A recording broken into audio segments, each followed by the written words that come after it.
This is your host, Kera Dangerous, just reminding you viewers to make sure you like, share, comment, and subscribe to the Kera Dangerous Talk channel.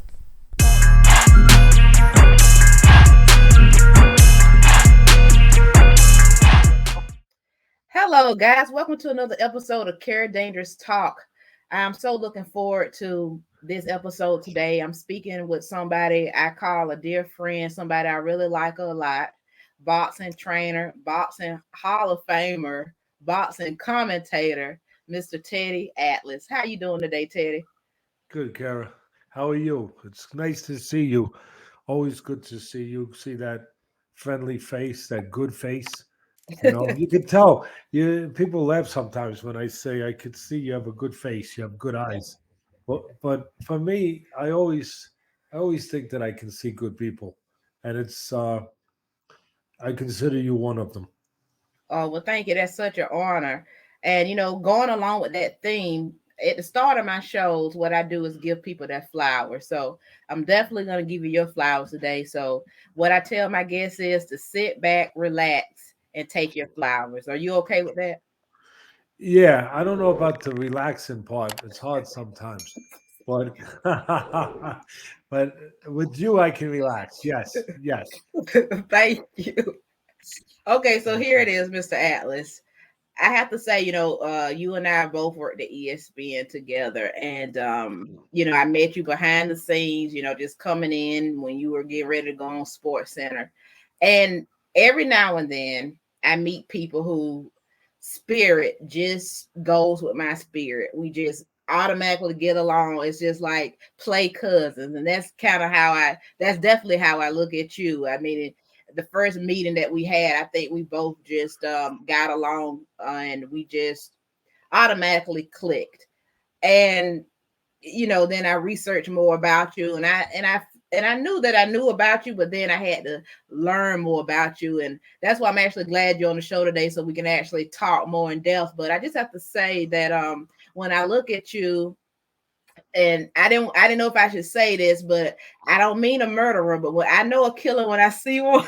When I look at you, I'm like, Teddy is a killer. Like you have this toughness about you that I like, but before the toughness, you are a good person. You are a good guy.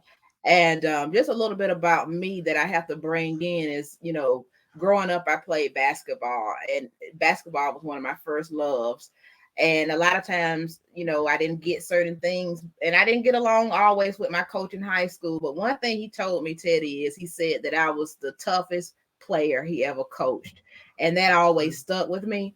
And that line just reminds me of you. You were one tough cookie, but you're a nice person. And so that's why I think I love you so much, because I understand you, I think, in a sense, that grit, that toughness, but that underlying of sweetness. And that's something that I can really relate to. So I wasn't really giving you a professional roses, but just as a person, I wanted to give you your flowers because that's what you mean to me, just a good individual. I appreciate that very much, coming from a good person, Kara. It means something, and you made me laugh when you said killer because I was thinking about. I always relate movies to real life because quite often they parallel real life things that are said, and you can use quotes that are consistent with things in life. Sometimes they match up, and I do that on my podcast a lot, where Mhm. I'll just find a scene from a movie. When you said that, I was thinking about the movie from years ago, City Slickers with Billy Crystal, and I can't remember the famous actor, but he was a real gruff, older actor, real gruff guy, gruff looking guy at least. And they said Billy Crystal was City Slickers. They were up there on this dude ranch, right, riding Mhm. horses and doing all the stuff that cowboys do, right? Mhm. And they were nervous about this guy. His name was Curly, believe it or Mhm. not, or at least that was his nickname. They were worried about him a little bit, that he was that kind of look on him. And they said to him one morning, they were being a little bit of wise guys. They said, "You kill anybody? You kill anybody today, Curly?" And Curly was on a horse with that gruff look, and he just looked at him and he said, "Not yet. Today's too early, though." So you put me, and I thought Curly was a nice guy, so you put me in company with a good killer. Thank you. You welcome. You know what? It's a thing about me where I hate being like other people. Like I'm always about originality. So I was gonna start this interview with getting into your childhood and asking you a certain question, but then I saw a lot of your interviews, and that's how a lot of people started with you. And I said I'm not gonna start that way then. But so the way I want to do this is I want to talk about me, then I'm gonna bring it to you. I don't know if you knew this. Well, I know you don't know this, but there was a time in my life, and I think this is when I came home from college. I think, or before I went to college, one of the two. Um, I found out there was a boxing training center in my hometown. So, I've always been called tough. I always had this natural strength, which a lot of country people have. And so I was like, you know what? I want to try to, learn some moves. So Teddy, I mean, when I went into the gym, I'm telling you, I had that fear you talked about. I could smell the sweat in there. I just, coming from playing basketball, I'm like, I knew that I could get through some of the training. But let me tell you, Teddy, I had this old school trainer. He looked like he was picked from the Rocky movie. I mean, sideburns, just this old school black guy. And he worked my tail off. Like he must have thought I was already fighting or something, an amateur fighter. And at the end of that day, I was outside and just spitting up spit, like just spit that I didn't even know I had. I was so tired. He had me running through cones. He had me hitting the little bag that hangs up there and everything. And another trainer came to me, a younger guy. He said, "I'm so sorry for what happened to you today." That trainer kind of goes in, really strong, and he should have started you off slow. And believe it or not, after that first practice on my way home, I got in a car accident, and I never went back to train in boxing again. And when I was talking to my uncle about it, he said, "Thank God you're not boxing because they actually have to get hit." And my family kind of joked around and said, "You look like you have a weak chin." So I don't think that would have been the best career for you. So I'm saying all that to say, even though I was tough, it takes a certain kind of toughness to be a boxer. And I just want to say that to go back to your childhood.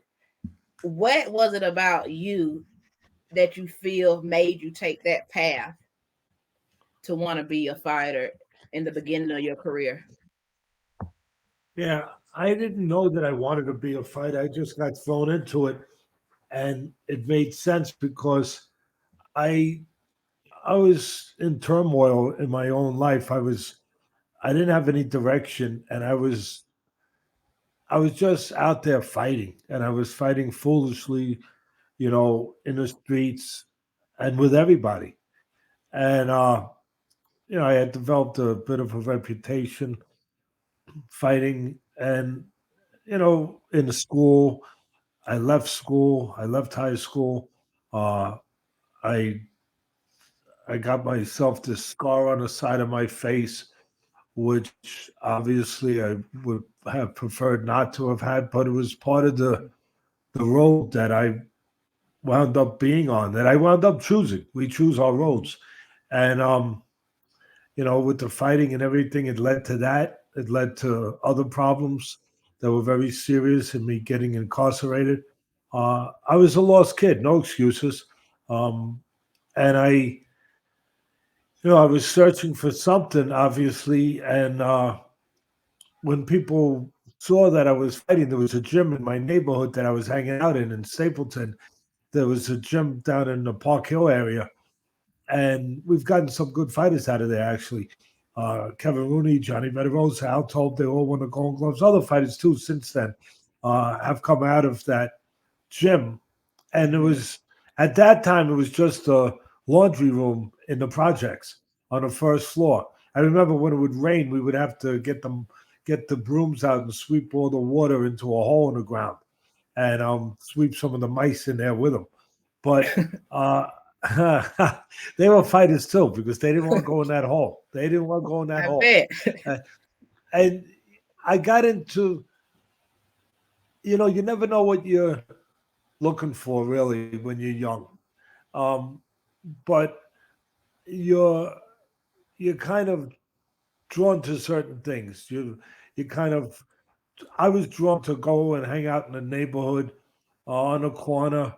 My father was a doctor. It was the opposite of what you would have thought. I heard you say that you felt like as a child you were selfish.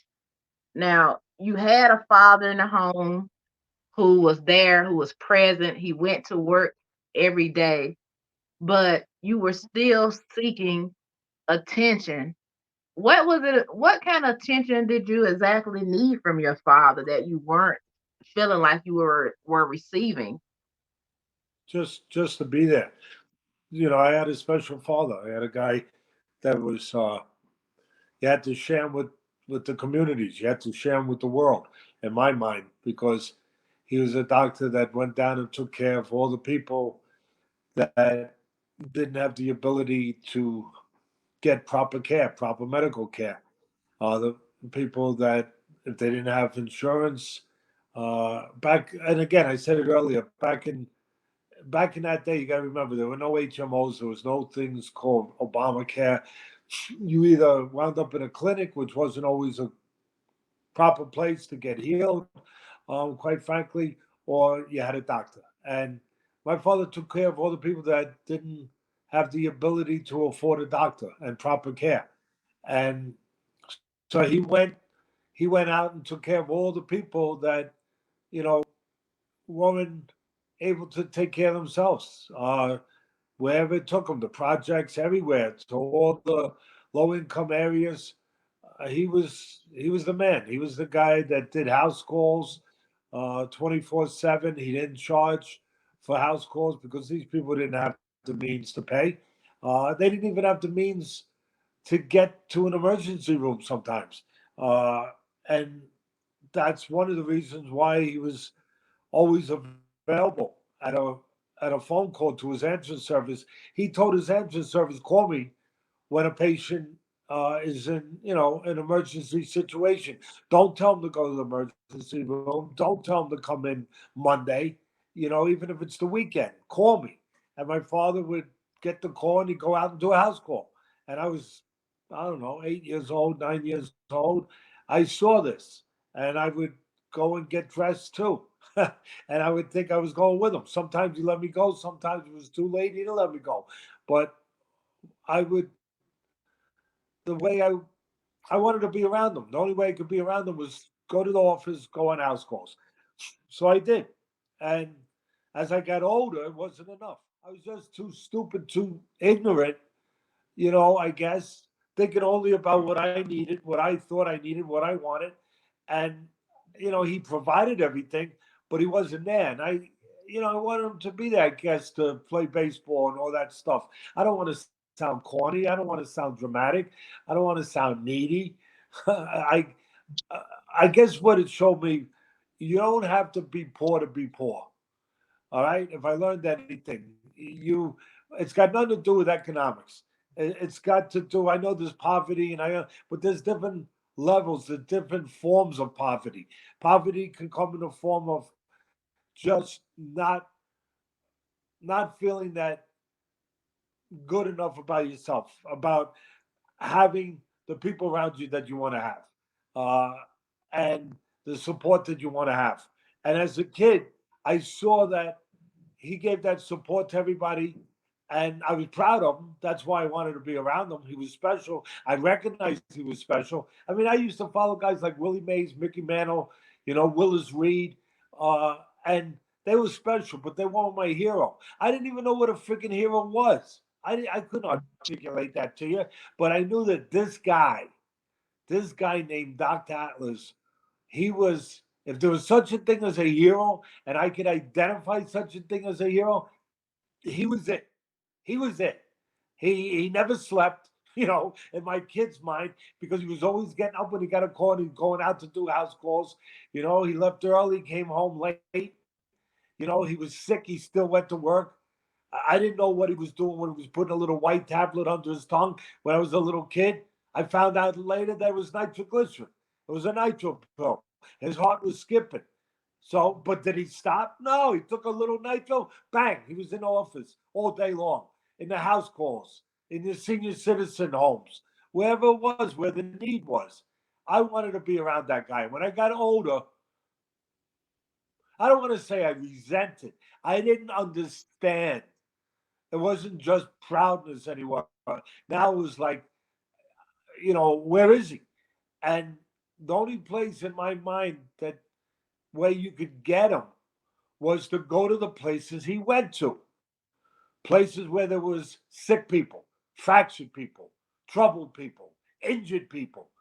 So, like an idiot, I became injured. I became one of those people, I guess. I guess that became my mission, uh, to become what they was so I could get him. And I went down, I was hanging out in the neighborhoods where these things were more available, more available. And I got to tell you, no regrets. I made friends. A part of it was I understand when kids are going into gangs that they shouldn't be going into and stuff like that because sometimes they're missing something. And it ain't about the money, it's about how they feel about themselves. It's about who they connect with, who cares about them. And they're looking for family. And look, they make mistakes thinking that sometimes the gangs are their family. But I get it because I was down there looking for, I'm not saying family, but I was looking for that. And I don't have regrets in a way. I have regrets that I got this thing on the side of my face because of that road that I chose to take. That was part of the journey, became part of the journey, but I learned from it. But I don't have regrets because some of my greatest friends, dearest lifelong friends, a friend said when I went down the hill, because I lived up the hill, they lived down the hill, they're my best friends. I got that, but I went down there to find my father, and I remember one time I felt really embarrassed of myself. I heard people call me a dangerous person, and it made me feel embarrassed. And and I thought about it.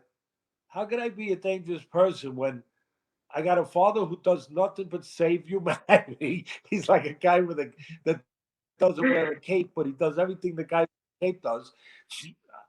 I got a father like that who cares about all humanity, and how could I be a dangerous person?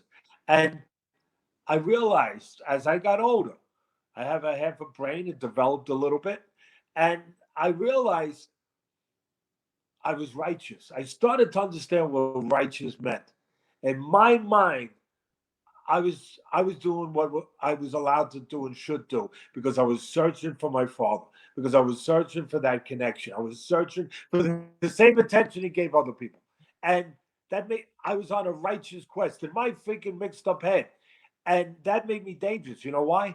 Because I was doing terrible, dangerous things and thinking it was okay, thinking that it was part of the mission, thinking it was going to get me to the right place. That made me dangerous. I'm just Did thankful. Listen, Carol, I'm just thankful that I was fortunate enough to get to the right place, to finally get to the right. Listen, Customato told me when I was training all his fighters, I was a young trainer. I was up in Catskill, trained Tyson, trained all these kids, developed the Catskill Boxing Club when Cus was basically semi-retired, and I worked my backside off to develop those kids. I fought first. I fought in the gloves. Then I had an injury. I couldn't fight anymore. And Cuz talked me into being a trainer. He said, "You're a teacher. You're a trainer."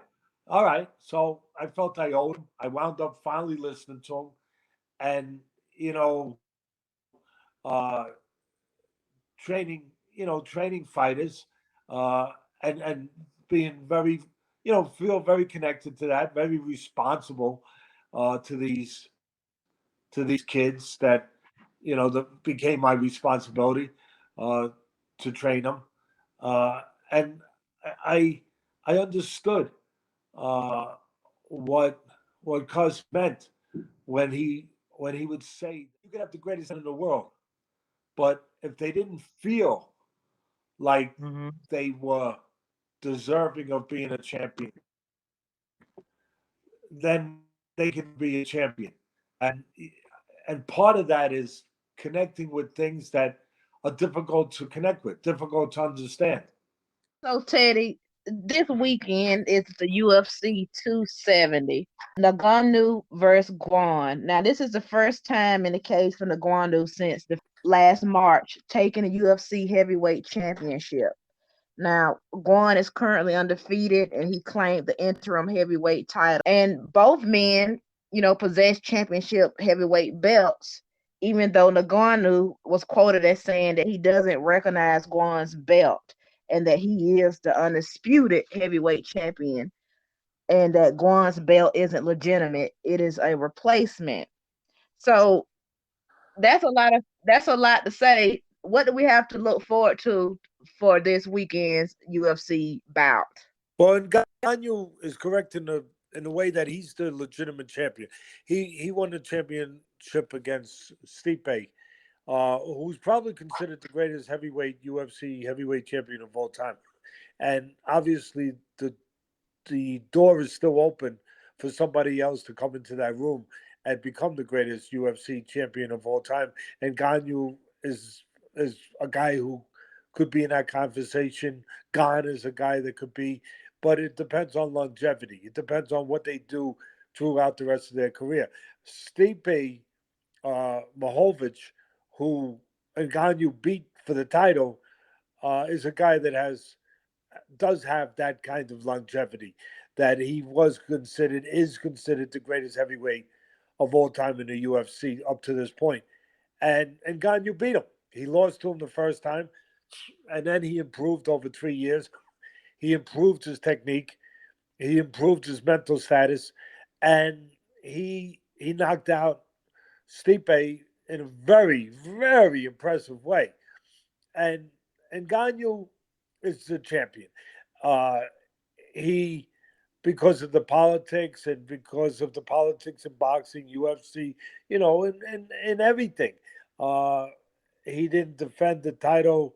Uh, maybe wasn't able to defend the title within the time period that the UFC wanted, so they formed an interim title fight.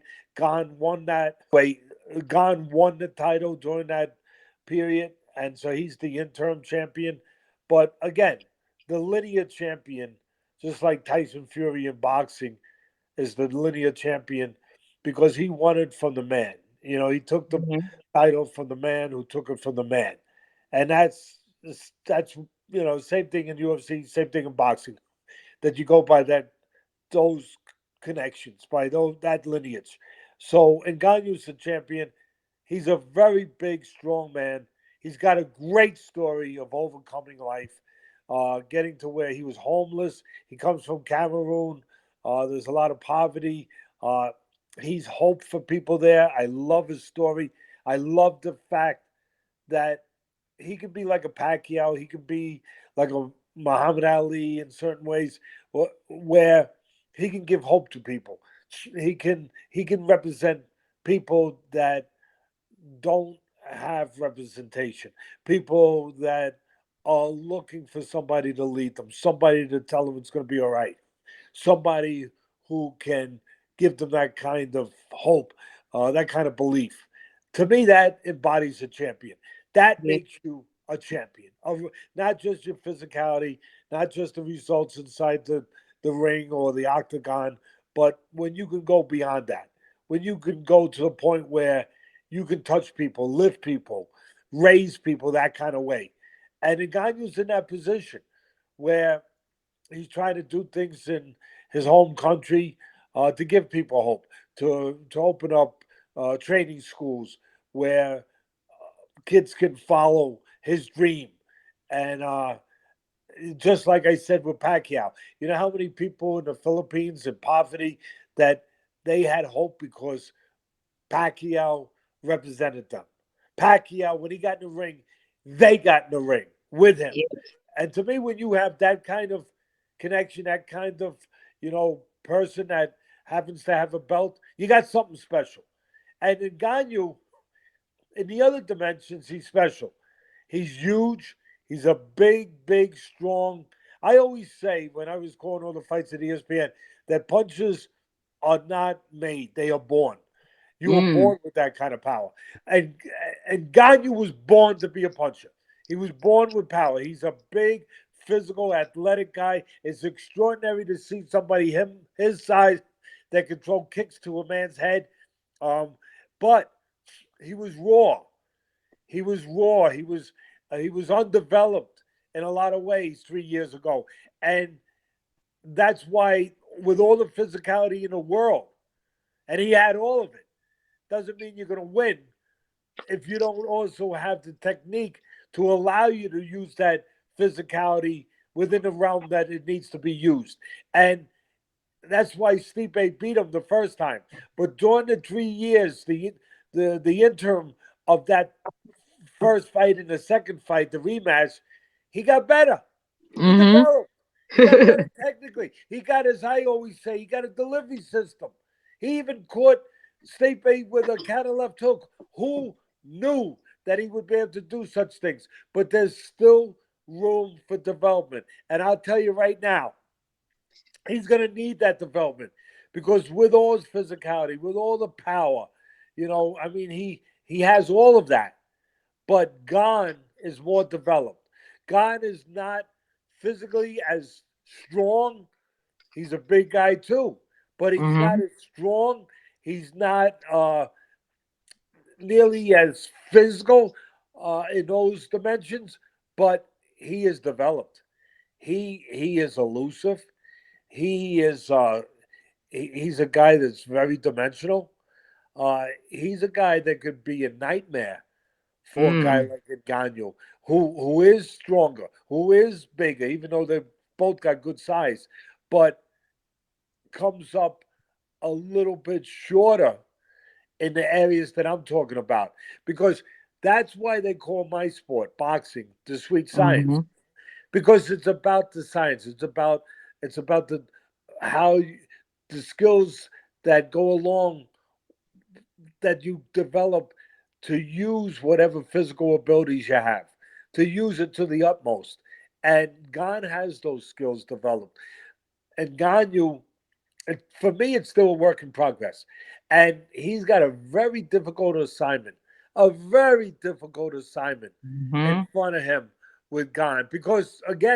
Because he's developed in areas beyond where Ngannou has yet to develop in elusiveness and in just more dimensional, the ability to do more things inside that octagon, to strike, to hit, not get hit, so to speak, as we like to say in boxing. The sweet science, as I said, the sweet science of part of it, the cerebral part of it. Gone, he's a package. He's a package in those areas. He has the physical gifts, but he also has the other things that I'm talking about, the nuances, the Mm-hmm. subtleties, the sophistication, if you will. So it's going to be for me, it's an intriguing matchup.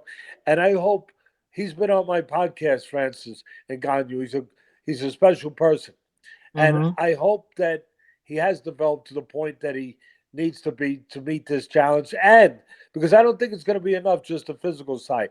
And I hope that he's mentally where he has to be because he has had some problems with the management of the UFC where they've gone back and forth and there has been some turmoil with what he's getting paid and management type things where his manager, his agent has butted heads with the management, the guy who, quite frankly, who runs the whole show, Dana White at the UFC. So I'm hoping that those things can be put aside in his mind and they do not interfere with his preparation.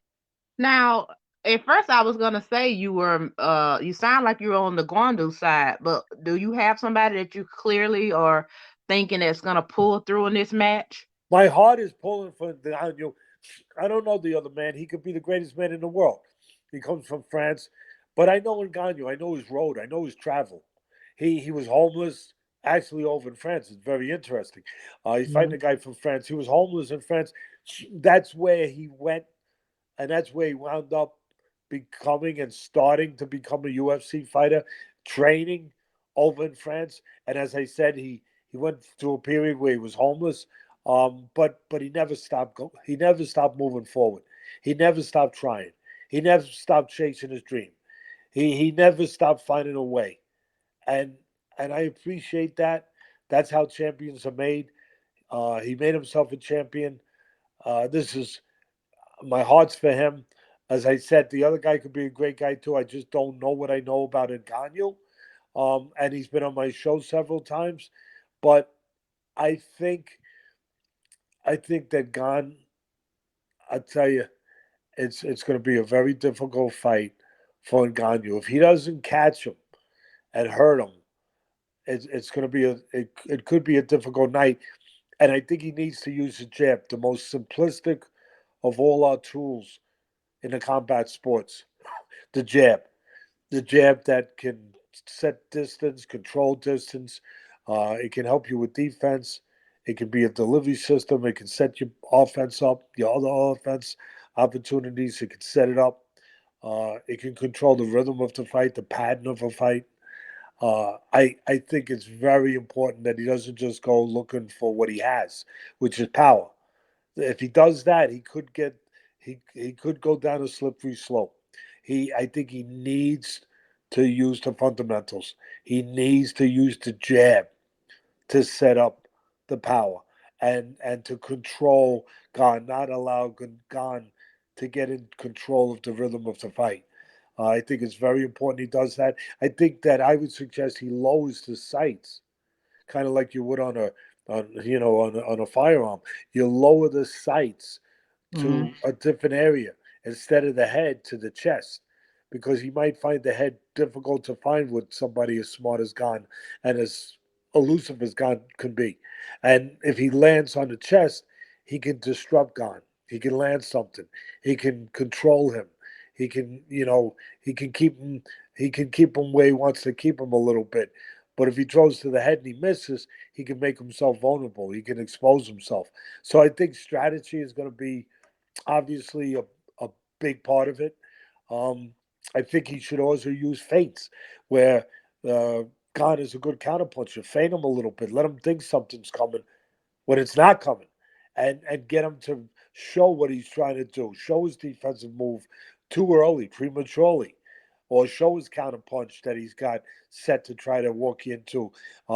Make him show it prematurely again, and keep him off stride. Keep him out of position, keep him off balance. Again, I think that hopefully the fight happens. I just got a funny feeling until they get in the ring. I don't know. I know it's going to happen. It's next week. This weekend coming. I understand it's a big fight. Um, there's a lot of money involved, especially moving forward from this fight. I mean, there's talks about Ngannou because of his size, because of his figure, because of what he represents, his great story, but just that he looks like back in the old days in boxing when Tyson was on top, we called him the baddest man on the planet, and because he looked like the baddest man on the planet, what he got He done in the sure ring, did. and Woo. and Ganu has that look. He's got that look. Now, look, the look means one thing. The most important thing is the results you get, the execution inside that ring, inside that octagon, that you get the job done. But the point I'm making is, a big part of it is business, entertainment, making money, and Ganyu's in a position where it would be possible for him to cross over and fight Tyson Fury, who's the baddest man on the planet. He's the heavyweight champ of the world, and Ngannou and him could be a mega fight. A mega fight. And nothing, forget about who wins, who loses, because if they go by boxing rules, the winner should be Tyson Fury because he's been a boxer his whole life. But it's beyond that. It's about the imagination. It's about the attraction that it would become.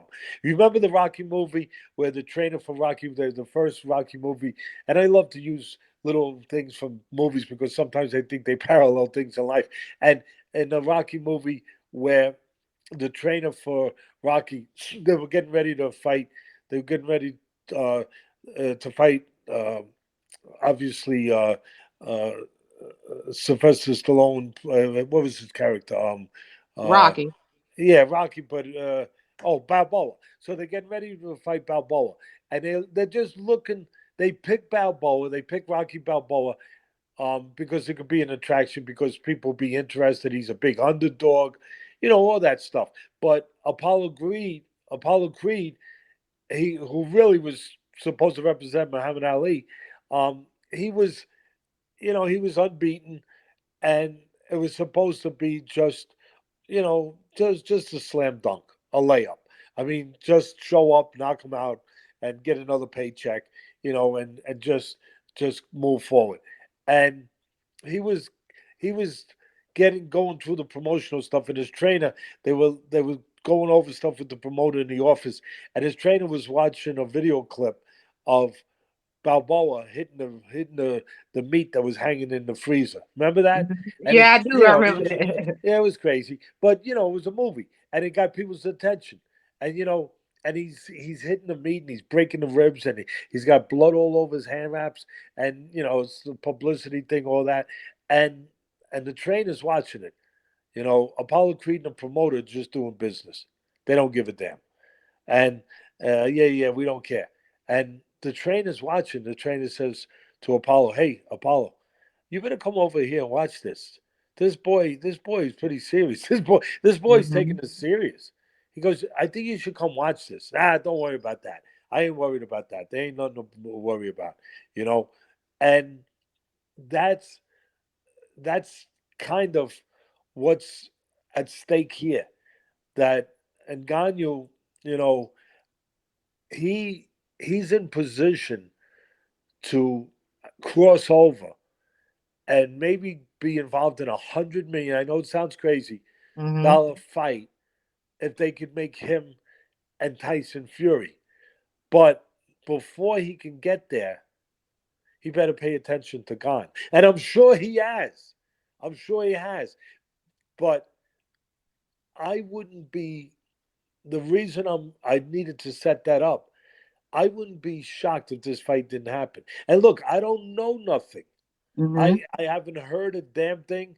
I don't have any information that the fight's not going to happen. I just know that that fight is possibility of making that fight is out there, and Ngannou for that to happen obviously would have to get past Gane. And with the troubles they've been having leading up to this fight, with the turmoil that's been involved with the manager of Ngannou and obviously the people that run UFC, with some of that happens. But with Hmm. some of that happening, I wouldn't be shocked if suddenly the something happened at the last minute, the 12th hour, if you will, the 11th hour, and the fight got postponed. But um, other than that, this fight, again, there's a lot at stake for both guys, but there's a lot at stake. The interim champion wants to be the real champion, and Ngannou wants to keep his title. And again, Ngannou wants to do something that very few people get a chance to do, to cross over, to go to that rare place Hmm. where something, where an event, like an extraordinary event, not everybody could go there. Nobody's going to pay that money to see the lightweight champ of the world do that. But there's something mystique. There's a mystique about the heavyweight champ, the baddest man on the planet. Yes, it is. There's something about that. And that's looming, possibly. No, it's not done. It's not even nearly talked about, but it's looming where it could be a possibility. But the if is Ngannou would have to get past a very difficult opponent. When I think of Gane, Hmm. I don't think of a heavyweight. I think of him that he's big and he's strong. Obviously, he's a heavyweight. But for me, it's kind of like David and Goliath. He's Goliath with David's brain. Mm, Because he fights like a smaller guy. He's a big guy. He's the Goliath, but he fights like a smaller guy. Tricky, agile, quick. Elusive, as I said earlier. It's very interesting. Very interesting fight. well, let me ask you this because I mean you're the premier boxing trainer here, and I know you said Ngannou has some things that he really has to focus in on or keep distractions away from himself. As a trainer, how do you keep a boxer focused? That Kara, that's the right question. It's always the $1 million question. He's got to be the right guy. You got to depend Mm-hmm. on his want, his desire. If you got to get up in the morning and make sure he's doing road work, I don't want to train you. I Mm-hmm. don't want to train you. If you don't have the discipline to do that, the want, the desire, to do what can put you in position to do what very few people get a chance to be rich, to have fame, to to be accomplished in so many areas, to be respected in so many ways, to be a leader, to be a role model for kids. Not everyone cares about that, but not everyone gets the chance to do that. To have money that most people work a lifetime never could dream about having. If if that and to have yourself, yeah, your self accomplishment, to know you could get there, to have the feeling of knowing that you're that person, that you've done something that's remarkable, that's difficult that not everyone can do. If that's not enough to get you Mm-hmm. up in the morning to do your own work and to have fire in your belly, then there's something missing with that person, and you can't put it there. You could teach them how to throw the punch right. You could shorten up the punches, give them a delivery system to land the punches. You can improve their defense, teach them the technique they need for that. All of those things. But if they don't have the want, I'll use that word again.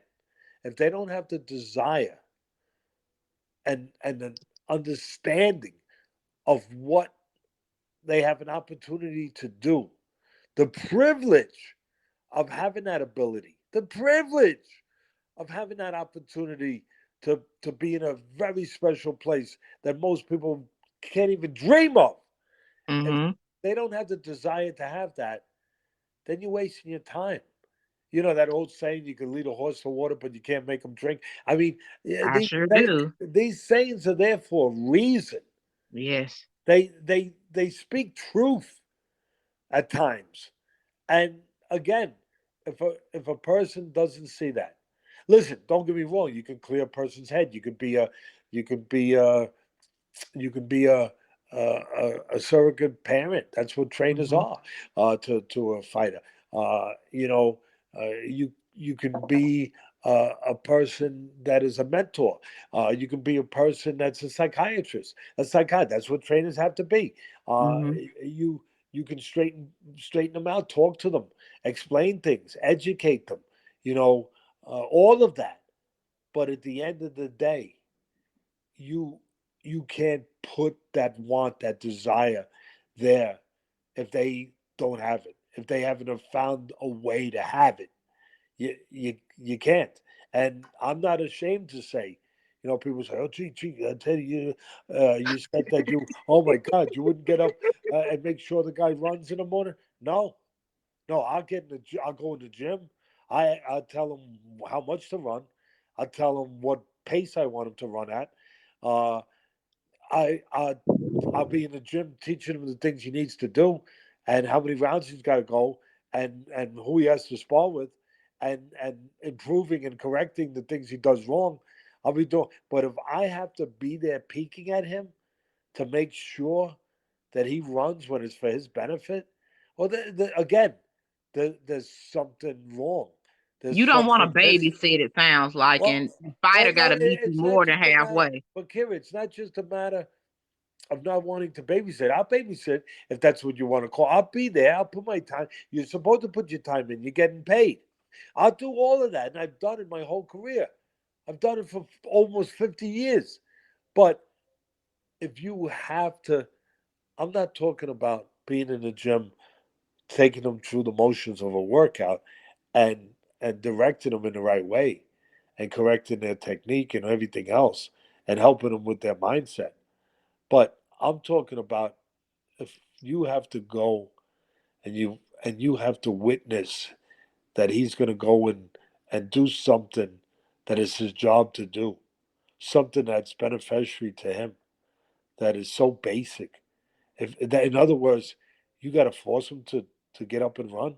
If you have to do that, you have to force him to do that. Then there's something missing that he has to find it. You can't find it. You can explain things to him and say, hey, you're missing out on an opportunity, son. Son, you're going to regret this, son. You can take him down that road, but he's got to get on that road. I think that realness there is why people. I would assume that that's why they like working with you. That's one of the reasons I like you a lot. But I have to tell you something profound that I heard you say that cuz the motto quoted was you said will always defeat skill. And when I heard that, that meant so much to me because I always feel like as myself, I'm always a little engine that could. I'm always I don't ever quit. I'm keeping at it. I'm keeping at it. I'm keeping at it. And I wanted to bring that quote up to you. Does that quote mean a lot to you too? Yeah, it means life. It means realness. It means truth. Um, it is the truth. Uh, I'll tell you the whole quote because it has to be properly understood and qualified. Will will always defeat skill unless one man's skill is so far superior that that man's will never gets tested. In other words, for what it would mean would be you could have, say, a grammar school kid that could be he's got a great will, and he's, even though he's young, he's formed a great will from his father, from himself, from his life, and he's very determined. But he's a basketball player, and you're putting him in with LeBron James. It's not Right. his will be there to try to beat LeBron James, but his skill is not in the same universe to be able to allow his will to do the job. It never gets tested. His will never get tested because his skill is so far superior that it doesn't test the other man's will. Because Now, see, let me bring up Mike Tyson then, because I know earlier you said that Mike Tyson just had skill that was unbelievable. well, he did. He was one of the greatest punchers with either hand in the history of the sport, and great speed, quickness to go along with it. I mean, skill wise, he's up there with the best. Uh, Did you know, he scare you like he scared us watching him? I mean, I know you spent some time in the earlier parts of his well, I career. had him. I had him when he was 12 years old, and I had him till he was 16. And uh, I trained him. I was I was Cus's trainer. Me and Cus were partners. And I was the trainer that trained fighters that came into the gym. And Cus was older at that point, and I would train the fighters. And Cus was the whole plan was he would be the manager if they turned pro. And of course, this was a very special case, very special, you know, project. And we got him from right out of you know reform school, out of juvenile prison. When he was 12 years old, he wound up. I mean, there's a whole story behind it, but he wound up living with us, and we trained him with the idea that he would become heavyweight champ of the world. And the he didn't scare us because he scared us that he could fail if Mhm. we didn't get him on the right track and thinking the right way and become stronger mentally. He didn't scare us in other, you know, dimensions, other ways. I'm a professional trainer. I'm a trainer. My job is not to be scared. My job is to help other people from being scared.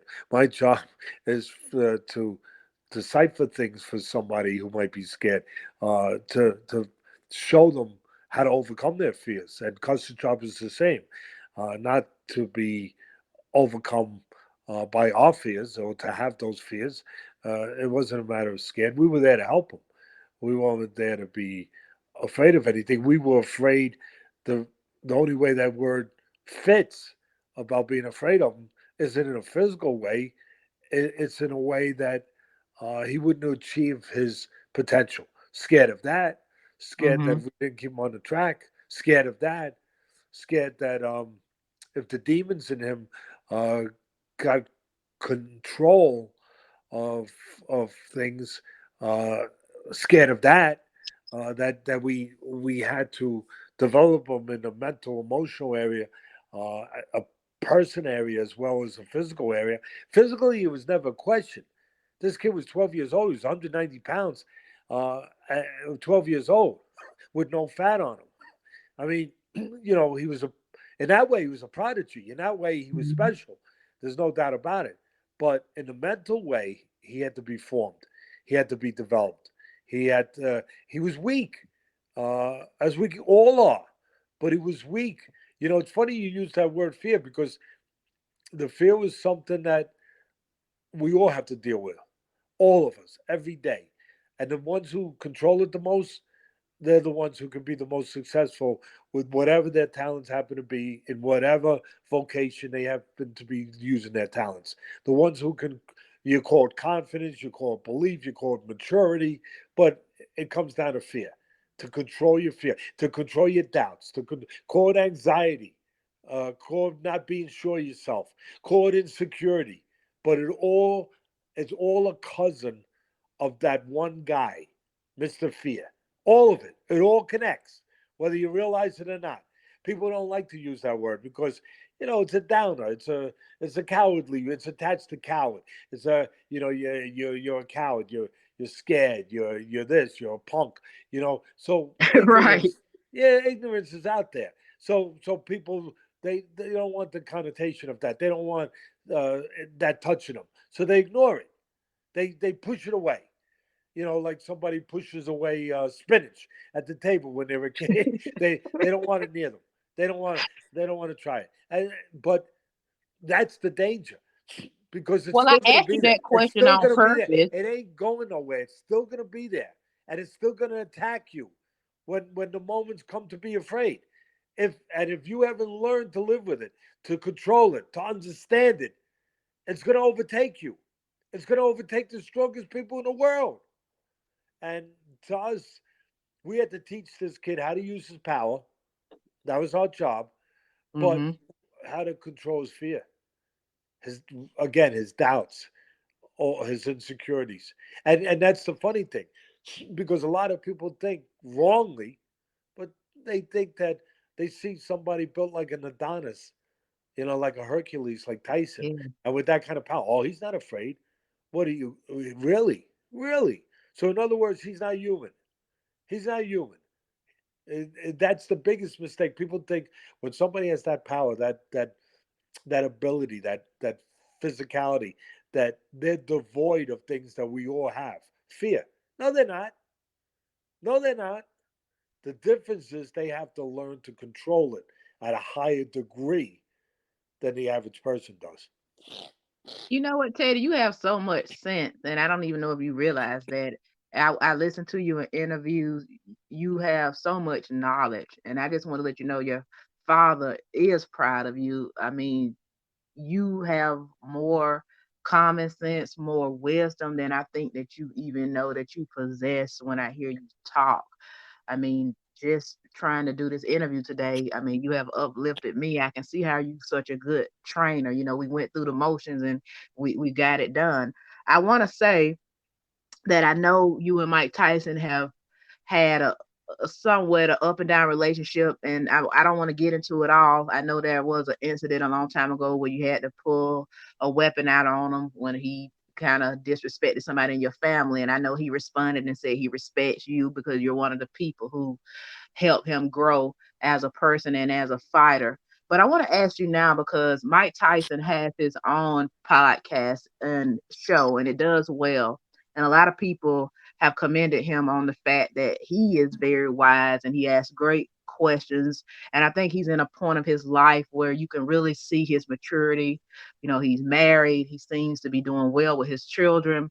And I just want to ask you, as somebody who's known him and has had this relationship with him, where do you feel like he is now? Or do you feel like this is the best place you've seen him in? The most responsible way and honest way I can answer that. And you always want to be responsible and be honest. Otherwise, you should just keep your mouth shut, as I've said before. If you can't be honest, doesn't mean you have to talk. Just don't talk. But if you're going to talk, do it from a place that you believe to be true. Doesn't mean it's true, but that you believe it to be true. I Mhm. hope that he's in a good place. I don't know, but I hope. Just because he's making money and he turned it around, he's coming back to be successful after having economic problems and tax problems and everything else that anyone could have. Unfortunately, he had and went through, obviously a huge amount of money. And people know that publicly. But which is incredible that he's come back in that kind of financial way, in that kind of creative way, in that kind of professional way, that kind of business way. That uh, it's incredible, and he deserves a lot of credit for that. And it is incredible that he's come back. That doesn't mean that he's happy. I hope he is. Mhm. See, I want to be honest. I don't know. I don't, I but I wouldn't hope. expect nothing less from you. It's honesty, you know. Yeah, I hope he is. I I hope that he has gotten to a place because happiness is private. It's private. It's individual. It's not about how much money you made, even though he lost a lot and he made a lot. It's about how you feel about yourself. I hope he feels good about himself because I think there's reasons to feel good about himself. I do. And I just wanted to be noted. He's one of my favorite champions. He was so exciting to watch, and that was some of the best boxing that I was able to see growing up. Is seeing him in the ring and seeing the fear on the opponent's face, and just, just, just a great fighter. Now I want to say to you that I met Evander Holyfield twice in my life, and I'm sure he doesn't know that. But the first time was when I was young, and I met him at his track in Atlanta. And then the second time, I was at the airport and I saw him get out of vehicle headed towards the airport, and I was leaving. And I stared at him, and I watched his documentary, and I was more of a Tyson fan at the time. But when I saw the background of Evander Holyfield in that documentary, I became a fan because I saw how a man of God he is and how much training and work he put into his career. And I felt for him. And because I was such a Tyson fan at the time, I really couldn't see what I was able to see later about him. But he really worked hard for, where what he was able to attain. But what I'm getting at is that when I looked at him, I just saw this sadness. And so I guess what I'm trying to ask you is there are bosses kind of like comedians? Every time I have professional comedians on the show, they say they grow up, they get picked on, so they have to learn how to defend themselves, or they say they're normally depressed people. Is it true that a boxer has to come from a struggle? That is there always some sadness in them that helps them be the champion, the fighter that they are? There has to be something to overcome, and there has to be something that they find that gives them accomplishment that um, fulfills them, that satisfies them, that uh, lets them know that they matter, they count. They're no different than other human beings with different inhibitions, different doubts, insecurities, and they they they must. A lot of people think again because the guy's physical and the guy's good with his hands that he's sure of himself. But it doesn't mean that all the time. It means that they are still searching like all of us, to be significant, uh, to prove themselves, to know they can depend on themselves. Sometimes to know they can like themselves, depending on, like anybody in any business. It doesn't have to be boxing, any vocation. That you're coming with shadows with you, skeletons, whatever you want to call it. But you're coming with baggage. You're coming with things to overcome.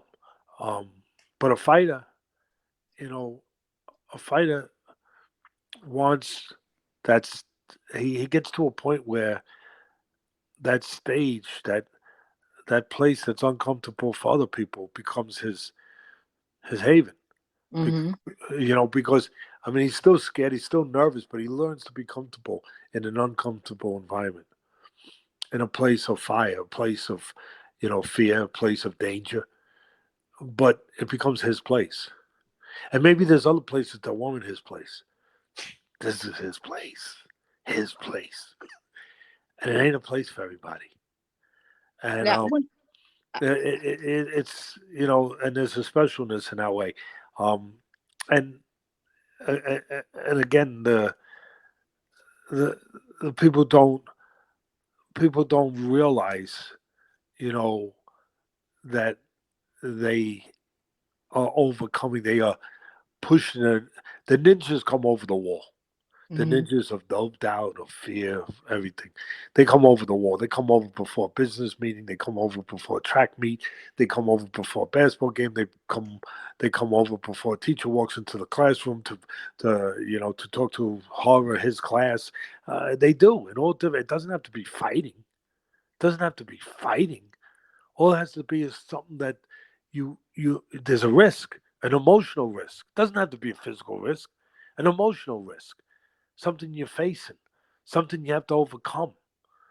And fighters are able to become comfortable in an uncomfortable place. Mhm.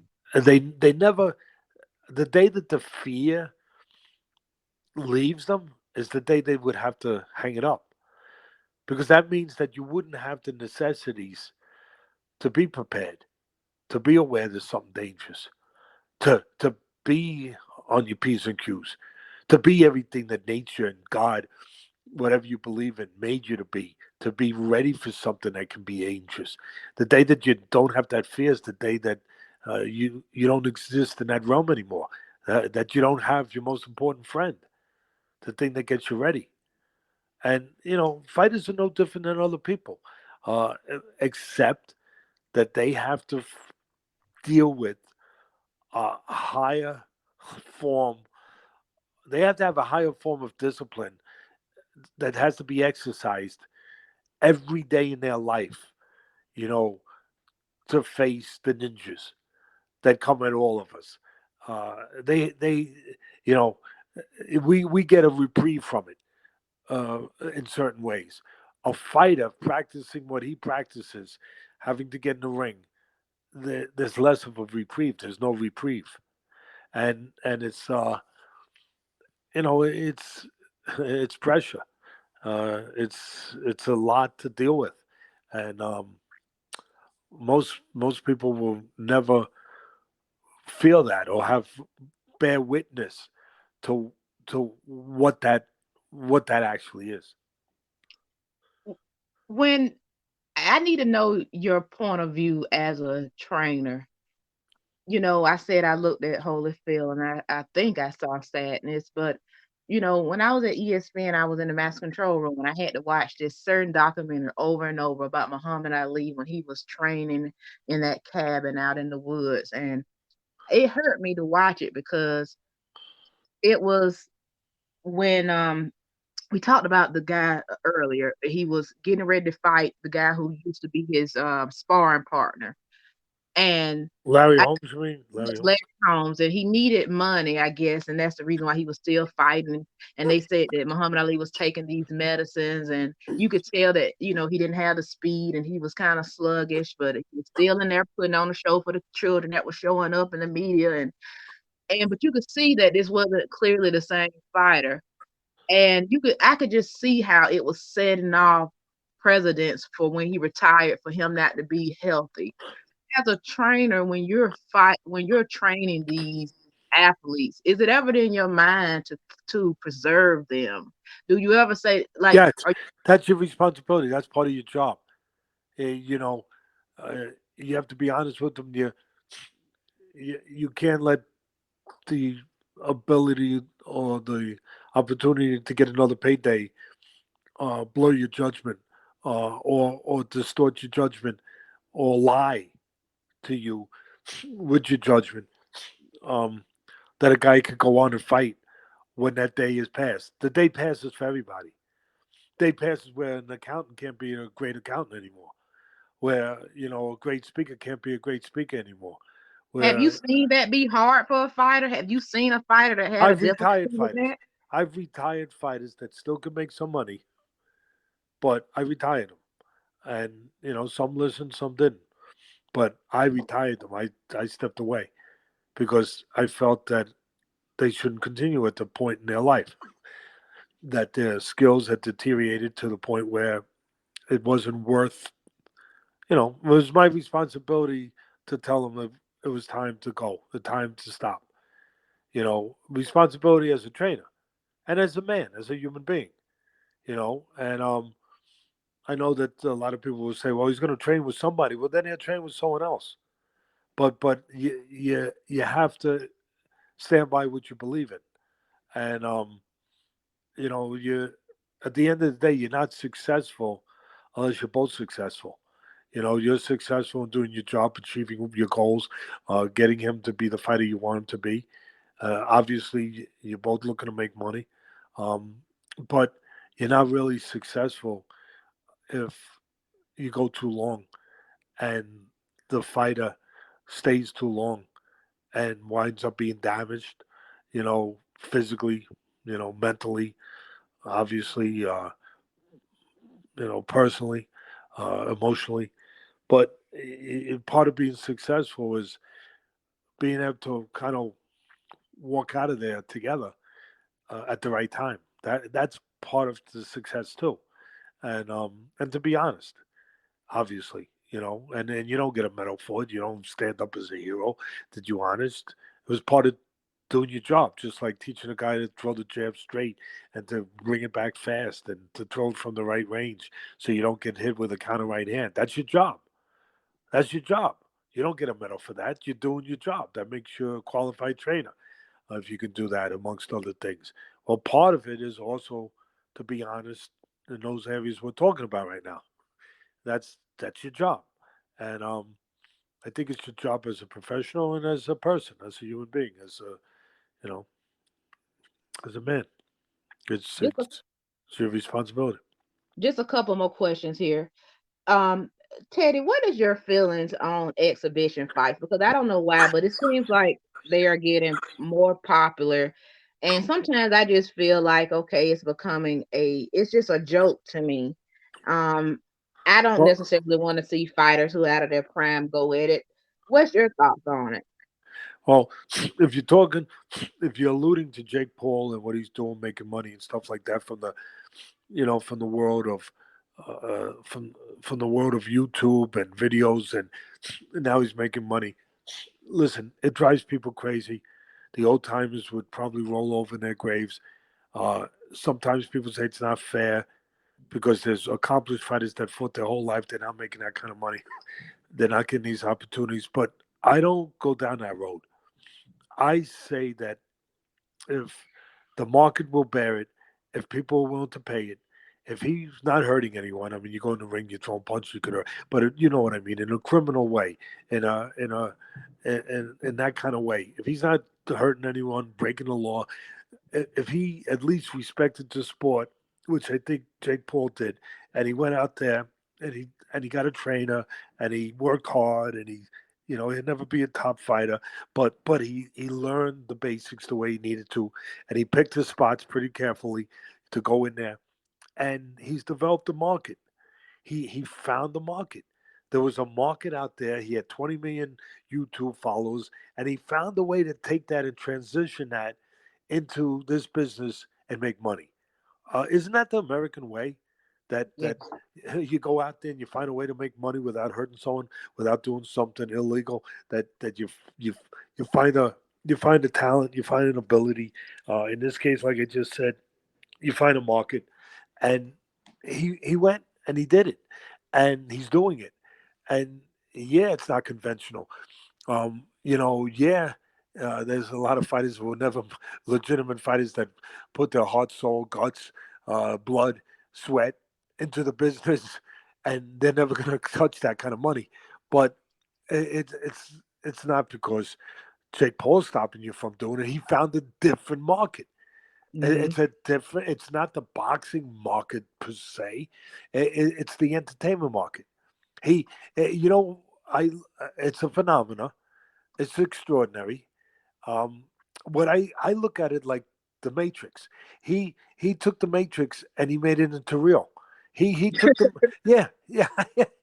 I he unplugged the Matrix where he took these YouTubers that are in the Matrix, right? I'm just talking, people. I think hopefully they understand that I'm not completely crazy, and I think that we live, in some kind of thing where we're hooked up to a machine, and Hmm. we're not really here. I hope people understand that. But he took people in their own matrix that were watching YouTubes, and that vicariously they do things, with the YouTube and with the different things, no different than a father that vicariously lives through his athletic son.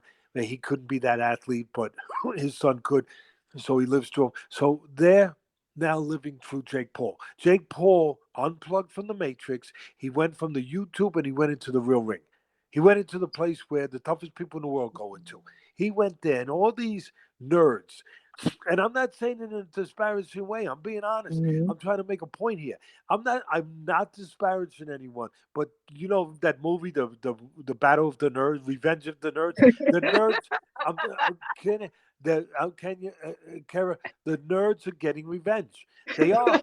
They are. They are. Because Well, my because thing they is, I they don't were want to see frowned at. They Mayweather were fight frowned. them Listen, though. they were frowned at. They were laughed at. They weren't as athletic. They weren't supposedly as tough. They weren't all the, which isn't true, but necessarily. But they're not the guys. They're not the jocks like in high school that get the girls and everything else. They're the nerdy guys, and they're watching YouTubes. And now all of a sudden they've turned the tables. One of their guys is the guy. One of their guys is the guy in the ring beating people up. And that's why they got the fall. They're coming there saying, he's us. He's us. He represents us. Wow. We're not just nerds. Wow. He represents us. And that is why this has grown to the extent that it has grown. And that's why it's such a phenomena. And that's why it's making that kind of money. They plugged into that consciousness in people that they want to be entertained, they want to believe, and they want to be something else. They want to be somewhere else. And this guy takes them somewhere else. This guy, Jake Paul, takes those people and says, yeah, it's possible. Yeah, it's possible. Yeah, this guy who never boxed in his freaking life. Now he's been boxing for a couple of years. Yeah. Now, of course, the imagination gets a little kooky, Hmm. where people start saying, "Oh yeah, he could be, he could be a great fighter. He could be Canelo. He could be." They get a little insane. Right, right. That's when you gotta reel them in a little. You know what I mean? Come here, Yes. son, come over here. Sit down for a minute, right? Just sit over here, relax. Smell the smell salt. All right, relax. All right, you'll be okay. But listen, you got to give him credit. I don't get angry at him that he's disrespecting my sport. And a lot of people do. And they say, Teddy, you should be mad too. He's disrespecting your sport. No, he's not. It's not my sport.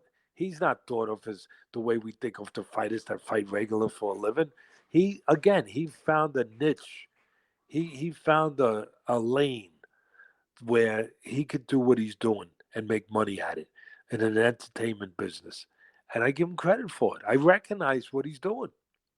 I got two questions for you and to end it. But the first one is because I'm aware that I can have a relationship with somebody that's totally different from another person's relationship with that same person. But I look at you as a dear friend, even though we don't talk a lot. But I like you that much because, like I said, our spirits just match together. And a couple of years ago, I know the mobster Sammy the Bull had some harsh words. Sammy Garvano, I believe you pronounce his name, and he called you an asshole. I know it was had something to do with you didn't want to train his son, and I'm just like, who is this guy he's talking about? Because I don't know that guy, and I know you're a tough guy, and you'll probably just walk away from that type of confrontation, but when I hear somebody that would make a statement about you like that, like, how do you feel about when people come at you in that kind of way like he did? Well, I'm blessed enough that I don't deal with that too much, and I've been blessed enough that it's not frequent or whatever. But that one's a simple one. That's a simple one. That's the one we gotta listen to our parents, smarter people than us, our grandparents, good people that have lived life, and some things they say, those sayings, there's true then, they're true now. Consider the source. Consider where it's coming from. I mean, it's coming from a guy who shot 21 people, killed 20 people, 21, but he shot him in the head like a coward. I mean, and it just makes me shake my head that people romanticize a person like him, like like he like he's something to look up to, or he's something to be fascinated by. No, no, he's not. He's a guy that came in with a gun, and when the guy wasn't looking, he shot him in the head. So, I mean, where is the value to that? Where is the toughness to that? And then people say, "Oh, he's a tough guy. He's just a really, really." That's a tough guy? I don't know. Maybe your definition of a tough guy is different than mine, but consider the source. When a person like that says something, I mean, I think I'd be a fool. I think there'd be something truly wrong with me or missing in me. And I'm not perfect. There probably are Unfortunately, things. Teddy, There probably are things missing in me, but that's not missing in me. That a guy like that is gonna identify me. A guy like that in any way, is going to uh, say what I am. Is gonna have any say in what I am. No, how I live, what my children think, what other people think, decent people think, what my grandchildren think. That's what I'm concerned about hearing. That's what matters to me. Not when something like that, says something. And again, you have to be comfortable with who you are because at the end of the day, that's all you have. At the end of the day, you're alone with that. You have to be comfortable how you live your life every day, the choices you make, the decisions you make, the things you do, how you treat people. You got to be comfortable with that. Someone could say I'm the greatest person in the world. That doesn't make me the greatest person in the world. What I do does or doesn't. Someone could say I'm an a-hole. That doesn't make me an a-hole. What I do makes me an a-hole or doesn't make me an a-hole. I have to know that. And thank God, I think I know that. Hello, guys. Yes, absolutely. Absolutely. So at the end of the day, Teddy, what do you want people to say about your legacy, or what do you want your legacy to say for you? I think, in real short, I would hope it would be, laugh because it is pretty short. That he cared. That I, I would, I would just hope that it would be that he cared. He cared about more than just himself. That he cared, and when he could, he tried to make things a little better. He tried to help some people, and you know, did the right thing as a parent. Hopefully, learned as a parent, got better as a grandparent. Disappointed his parents, which kills me to this day, but did something to try to be better, to try to make up for the mistakes. Again, that he cared about how he lived his life. and how he impacted others. And he did his best that he could do. And I would hope that that would be something that would be worthwhile. Well, Teddy, like I told you at the beginning, you somebody that I really care about. I remember you came behind a set and you were throwing punches, and I stood there and I threw them with you, and you said, "You know what? This young lady isn't scared." And you told me I was a southpaw. I didn't know I was a southpaw, but I was happy to know that I was when you told me, and I'm just honored to have your number, and you somebody I can call and get advice from. I see why you were able to make it and be as successful as you are. And, you know, I know I'm younger than you and you may not want to take advice from a younger person, but I just want to let you know I think you can just put all that bad feeling about how you started off away and throw it in the trash can because you are such a beautiful person. I know you have to be a great father just because even the way you talk to me and you keep encouraging me, even when I'm having a difficult time. And sometimes we make those mistakes when we're younger, but the thing is, you made the mistakes, and that makes you a whole lot better than what you think. And you have so much wisdom and knowledge, and I mean, I just learned so much from you. And like I said, I can just see why you are where you are today. So I think you should hold your head up high in the work that you've done. I had somebody come on my post today and was like, Teddy Atlas, why him? And I'm just like, you don't know. Teddy Atlas is just the kind of person I like because you are a fighter in every sense of the word. For your job, for your career, you were a fighter. And as a person, you've been fighting every day in life. Like my cousin told me, she said, Kara, you got to fight every day. And that's the kind of spirit you have. You don't give up. You help others. You're kind and you're a decent person. And that's how I want to end this with telling you I appreciate you. And I'm sure that many other people appreciate you as well. So thank Uh, you. Well, thank you, Kara. I appreciate that. I appreciate you. That's why I'm here. I appreciate the person you are. And I'm glad that I got to meet you. And I'm glad that I got to talk to you because I always say in the simplest way that anytime you could be around a good person, it makes it a good day because it doesn't happen every day. So it was a good day. I was able to be around and talk to a good person. Oh yes, and also your podcast, The Fight, where you cover boxing and UFC. I know you've hit over 44 million downloads, so I want to say congratulations for that. And you also have a lot of different things underway. A new clothing line. Your book is out. You still have your Dr. Theodore Atlas charity where you give back and have food pantries. So I just want to make sure I put that out there so everybody can know that you still got it going on. And if you want to just let them know about your clothing line really quickly. Yeah, it's with a company named Boxraw. They're located over in London. And they had come to me a while back, the owner, the CEO, who was a fighter. He did some boxing, young guy, good guy. And he asked if he could, if I was interested in him doing a Teddy Atlas 36 line. The 36, where that came from, and it's boxing. Well, it's athletic wear. It's good quality. I can't tell you that. It's really good quality stuff. They do a hell of a job, and it's gym wear. It's all that stuff, hoodies, everything. And when he asked me if he could do this Teddy Atlas 36 line, the 36 came from something he had heard me years ago when I was doing an interview at ESPN, I guess. And somebody had asked me, Teddy, describe to us what boxing means to you.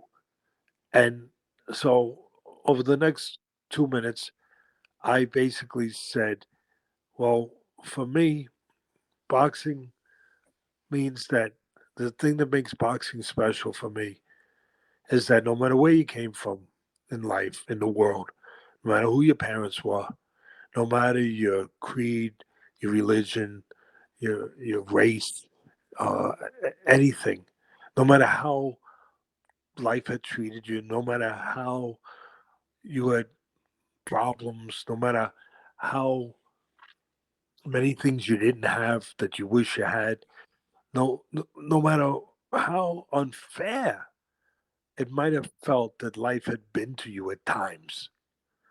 That the great thing about boxing was that if you trained yourself hard enough, if you went out there and you learned enough, and if you cared enough and were determined enough, on one given night you could get in the ring and in 36 minutes you could make life fair. And when this young CEO of the company heard me say that, he said, "I gotta get Teddy Atlas Right. to do a clothing line." So it's the Teddy Atlas 36 line. 36 minutes to make life fair. That's it, folks. So go out and grab Teddy's book. What's the name of your book again, Teddy? It's pretty. That one's easy. Atlas. That, Atlas, yeah, right? Atlas. Actually, there's a subtitle to it, but it's basically Atlas from the streets to the ring, a child's journey, uh, a child's journey to make a father proud. I might be saying it a little wrong. It's been out there for 17 years, but it just turned into an audio book. But a son's journey, you know, basically to make his father proud, to find his father, and I think we all connect to our fathers in one way or another, and try to make them proud.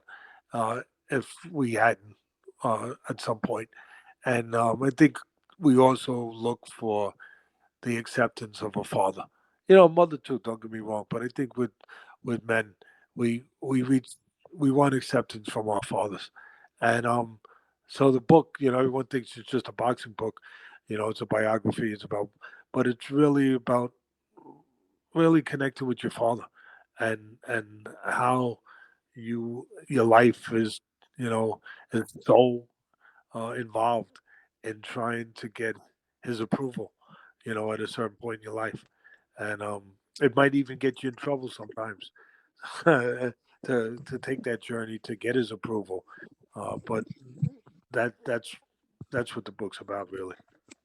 Well, thank you so much, Teddy. God bless, and you have a great weekend, and we'll all be watching that fight. Thanks, Karen. You're a special person. Good talking to you.